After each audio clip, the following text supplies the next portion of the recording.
if you're looking at somebody else and you think that they have it all together, they got this, they're just pretending. They too are stumbling through.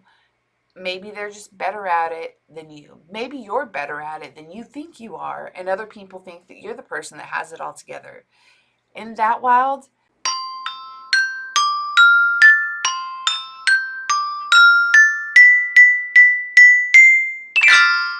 Hello, and welcome to That's Just Human, a podcast that explores all aspects of being human, living in a human body, and exploring life's obstacles.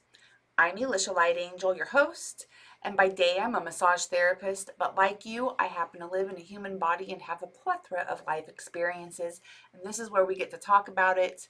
And today I'm doing a solo episode, so I'm really excited to share with you some little tidbits that I've learned in my life from theater. So I have 6 lessons specifically that have applied to my life and I think can apply really to all of our lives.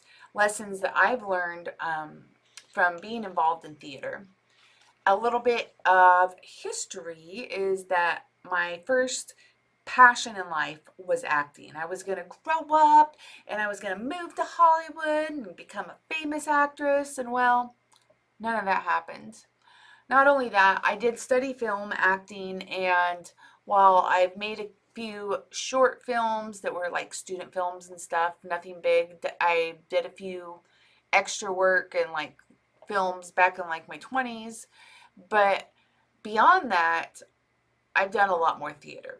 And currently in life, I'm doing theater at the local theater, and it's always on top of my mind with the amount of involvement because it's my passion, my hobby, my thing that I get to go do that just fills my soul bank account with joy dollars. That's what I like to say anyway, because I get a lot out of it.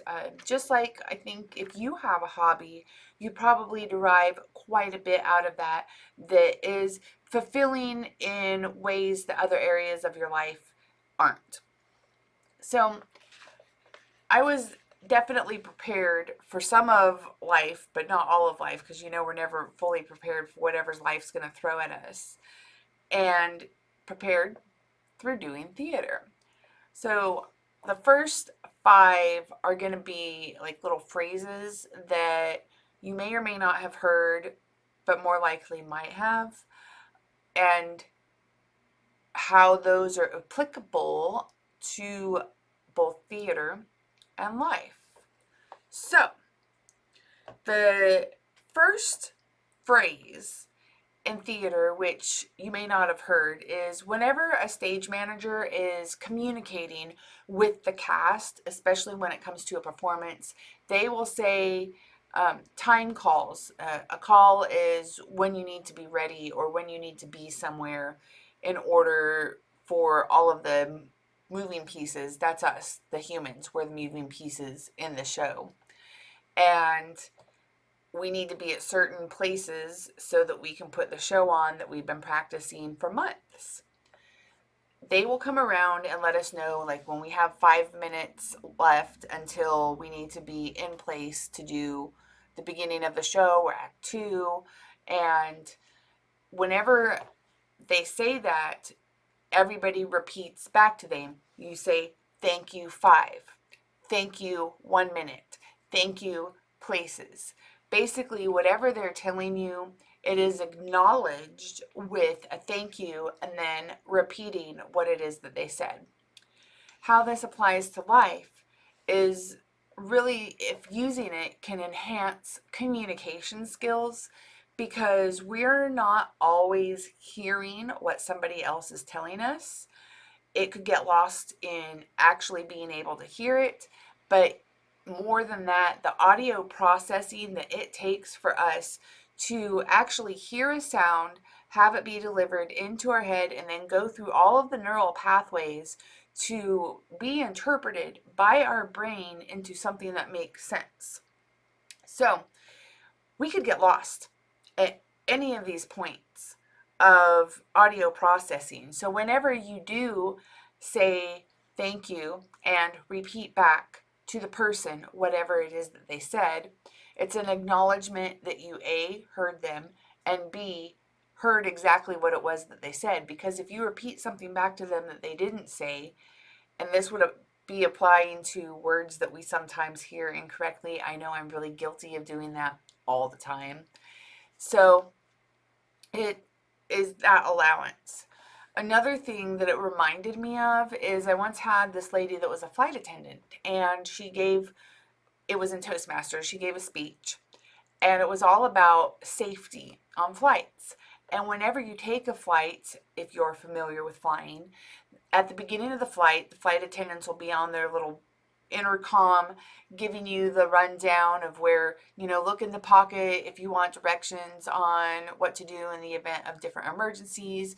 This oxygen mask might come down if there's a need for it. If we fall into the ocean, you can take your chair and use it. Anyway, they give you all of this information to which you're probably not listening to or hardly listening to, and most certainly in the event of emergency, you're not going to remember. So one of the things that she taught is that if you happen to be on a flight and an emergency does happen, the flight attendants are going to be giving directions. So they'll be saying, grab your mask, grab this, or hold on, or buckle your belts. Whenever something is happening that sets us into a panic, we are more likely not going to listen to what is being said or what is being communicated, because our brain is on the fritz. We're in that fight, flight, freeze mode. It's coming down to our own personal survival at this moment.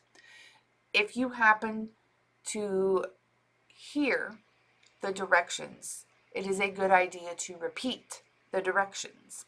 And it goes back to the exact same reason that you say, thank you 5, thank you 1 minute, thank you places. You're repeating because you heard it, and you're repeating so it's known that you heard it. Thirdly, it's also communicating to the other people around you that this is the message. So when other people aren't getting the message immediately, it's going with more people repeating the directions over, it's more likely to be heard by somebody who might not have been paying attention. It's a critical skill that really could be used all over the place, especially in a workplace when you have multiple people and there's something that's needing to be communicated to several different people. Then you can repeat what it is if other people need to hear around you, or when somebody's telling you something, you could repeat back to them what it is that you heard them say to verify that the information that you heard is the information that they were giving you and intending to communicate to you. Communication is such a huge thing. I know I have had to learn so much around communication in my own life, and I have definitely leveled up a few levels of communication skills, but there's more. There's always more. No matter where we are, there's always another level to something, but there is even better levels of communication that I might be aware of, but putting into practice is more time consuming and obviously the practice. So I need more of the practice. So that would be the first thing that I would say I've really taken from theater that has become a life lesson. So communicate. Number 2 is something that's called a stumble through. So after the cast has been rehearsing for several weeks, then they get off book, which means that they learn their lines. And after having the lines and having blocking, having different set pieces and props, and even maybe some tech added, there's a stumble through.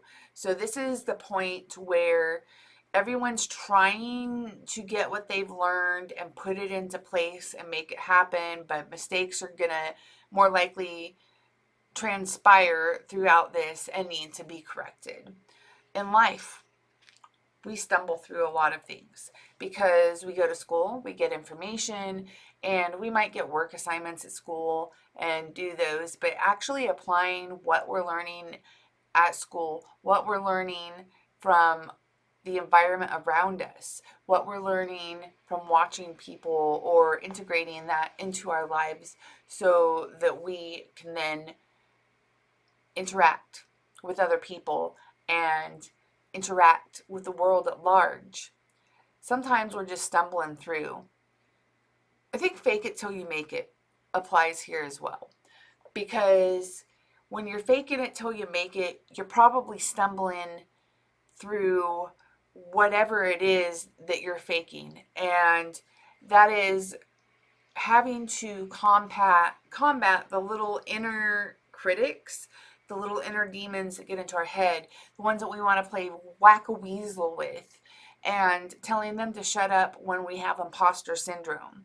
So I've been guilty of having imposter syndrome several times in my life.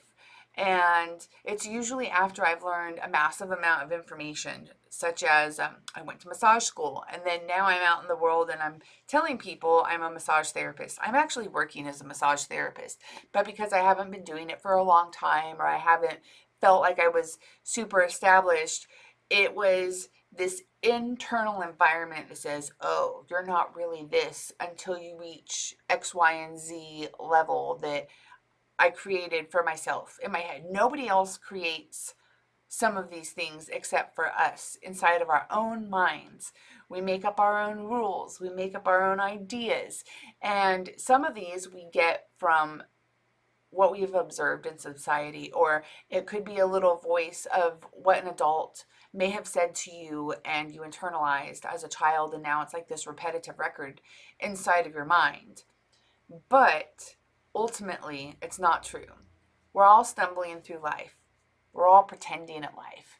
If you're looking at somebody else and you think that they have it all together, they got this, they're just pretending. They too are stumbling through.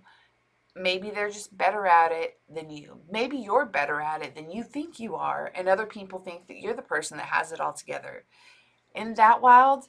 Isn't it wild to think that you could be looking at someone else, admiring them for something, and all the while they're looking at you, admiring you for something, and you're in your head thinking that you are not all of these different things, that you're not good enough, that you're not going to measure up, that you're not smart, or you're not talented, or you're not really able to give yourself a title for a new career, even though you went to school and studied all of this knowledge.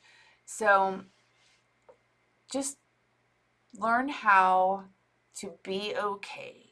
Give yourself the permission, give yourself the grace to be able to stumble through, to fake it, and know that you're not an imposter and that everybody's just stumbling, everybody's faking it, everyone's pretending, and you're just part of it.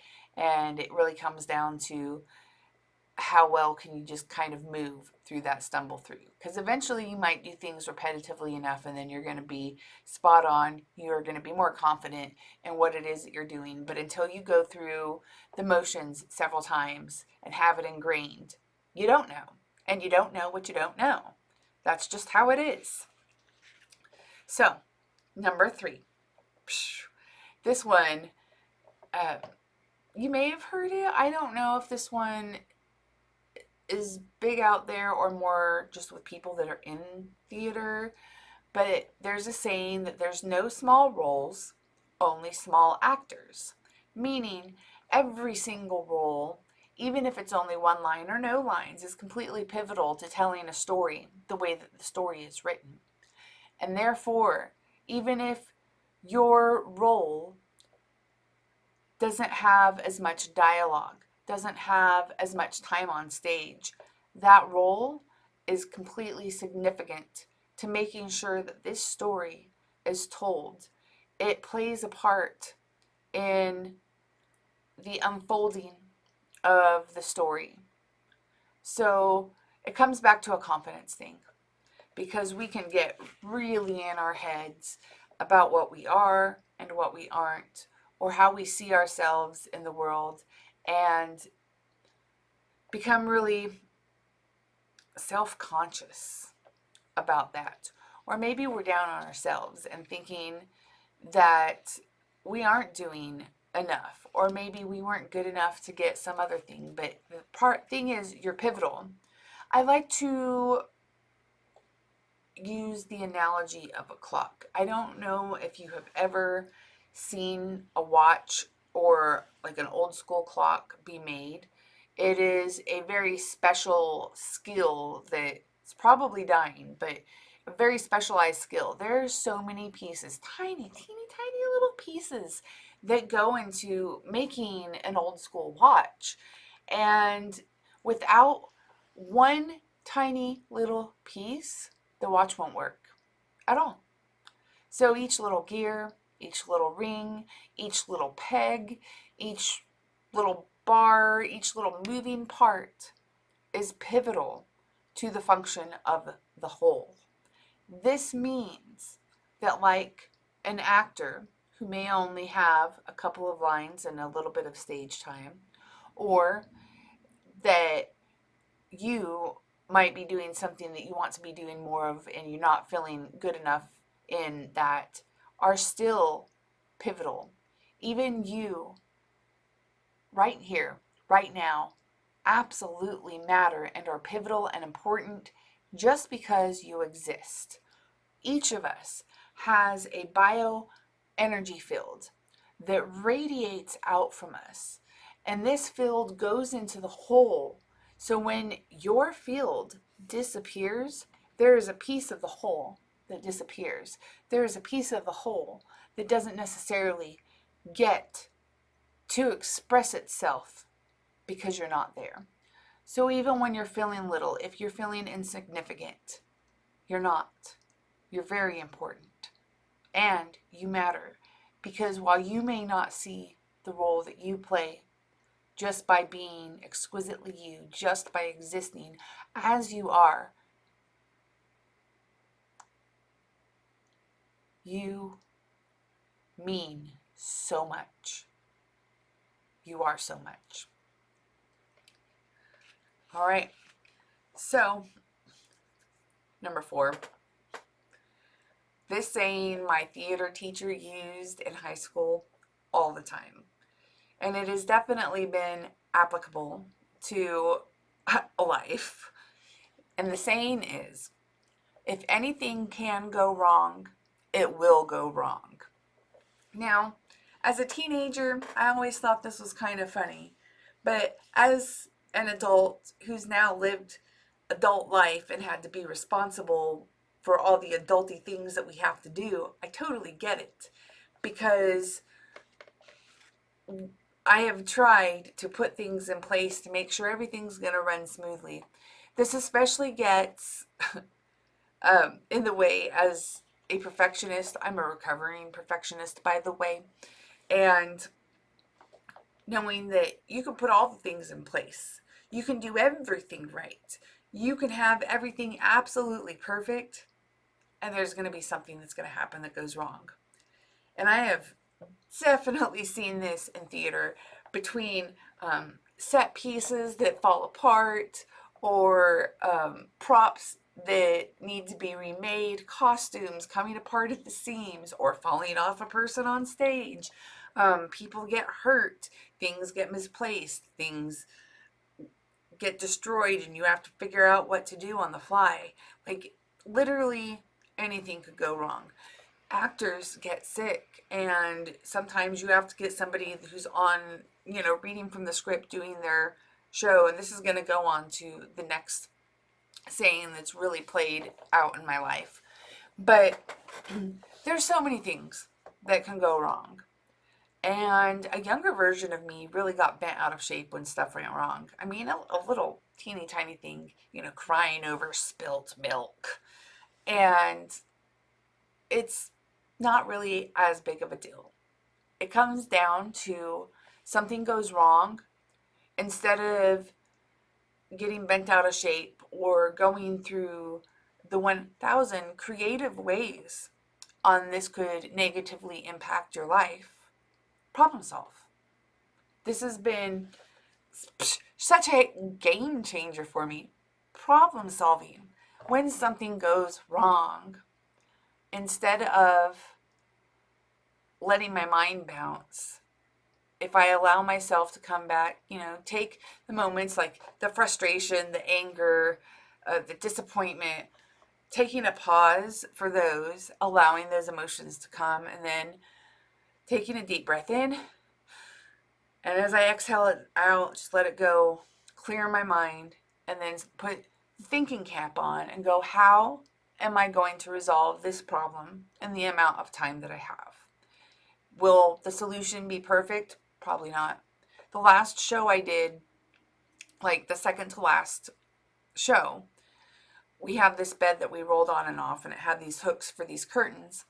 And one of them, it got caught, the hook came off, the curtain fell a little bit, and we had to come up with a solution. So with the rest of this show and one more show left, it didn't make sense to go full on construction fixing this. So what did we do? A little bit of tape.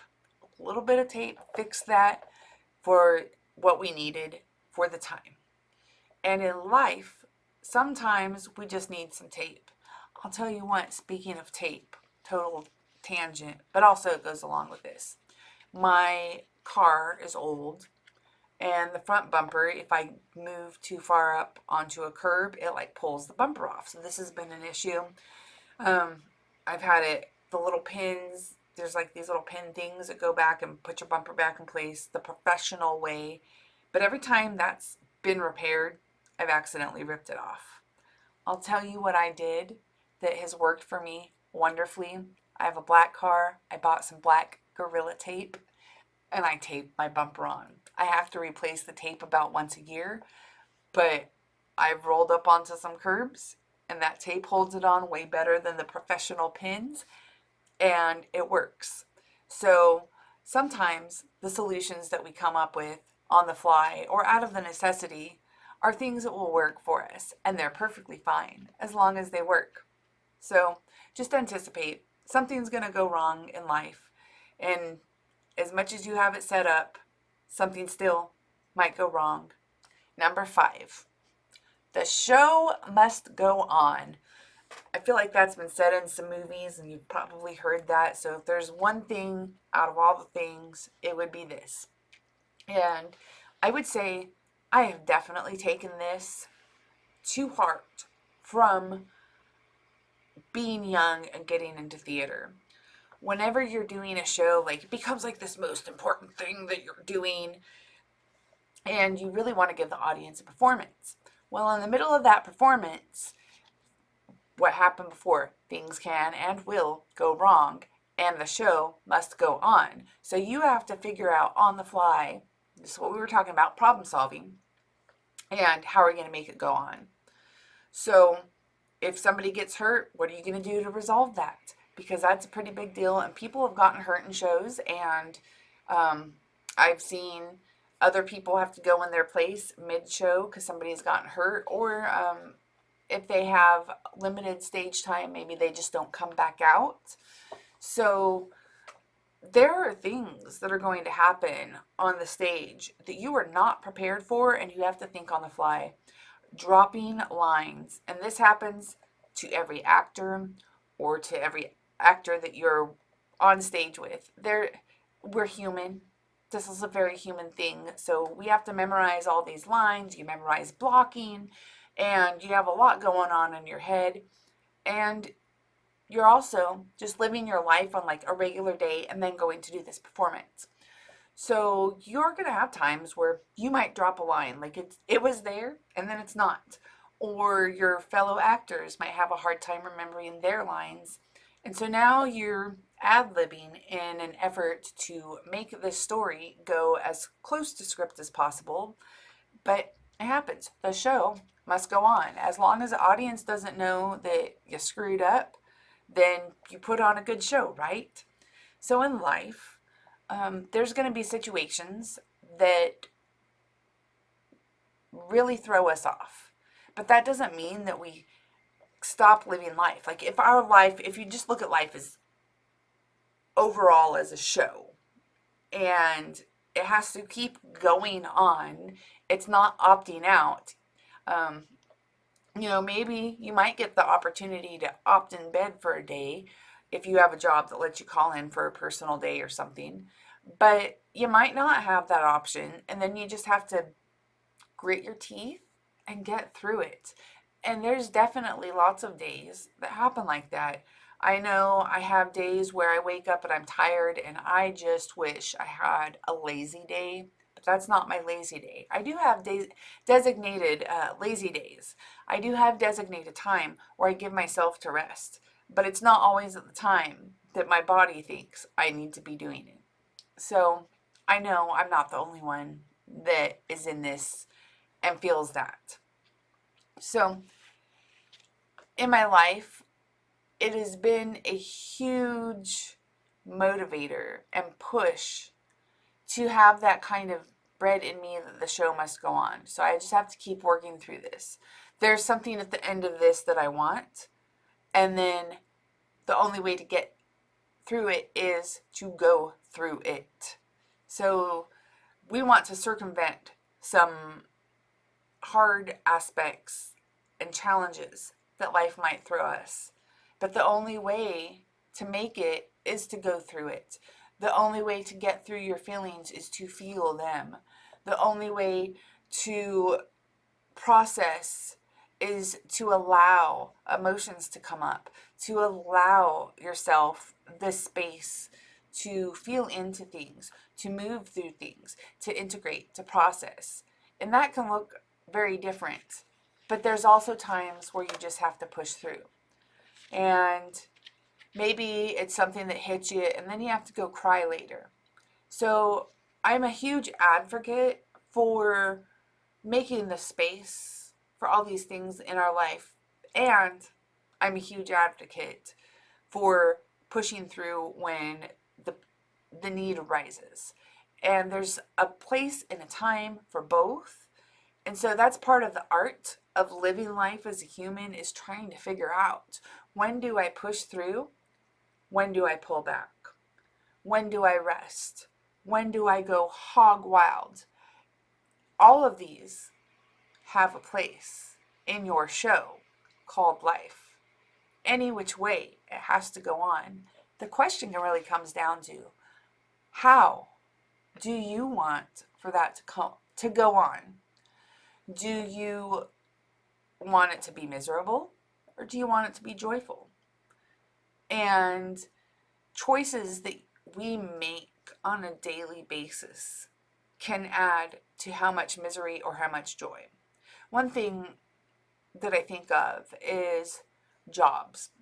So when I was a teenager, I would look around at adults, and a lot of adults were just working for the money, which, don't get me wrong, I get it. We do need to work for money, and trust me, I've had jobs where I work just for the money, but I prefer to have a job I at least like going to. Maybe it doesn't make the highest income, but I would rather make less money and be happy going to work than make all the money in the world and dread getting out of bed and going to work.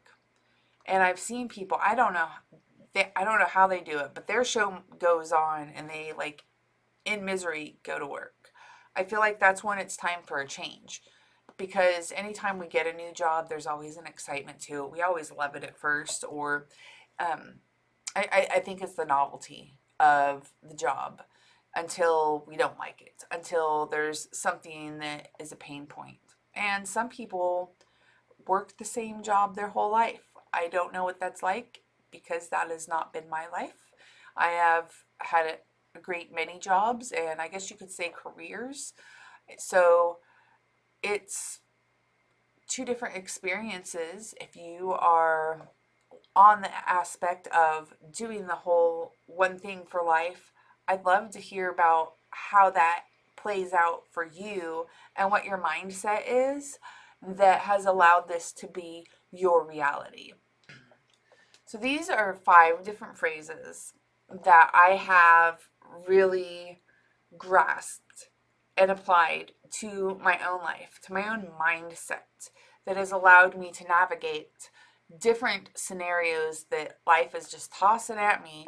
And I make those lemonade out of lemons, And maybe I'll make a lemon meringue pie out of the lemons life is going to throw at me. You never know.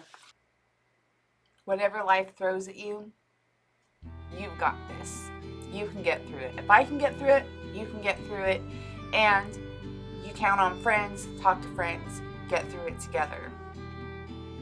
If you're still listening or watching, subscribe on YouTube. Give me 5-star rating on Spotify or Apple iTunes. It helps me out. It helps get my podcast out to more people. And I really appreciate all of you who've been here with me and supporting me through this process.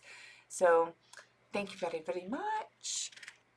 As you go about your life, be you, be kind, and remember, everything is part of the journey.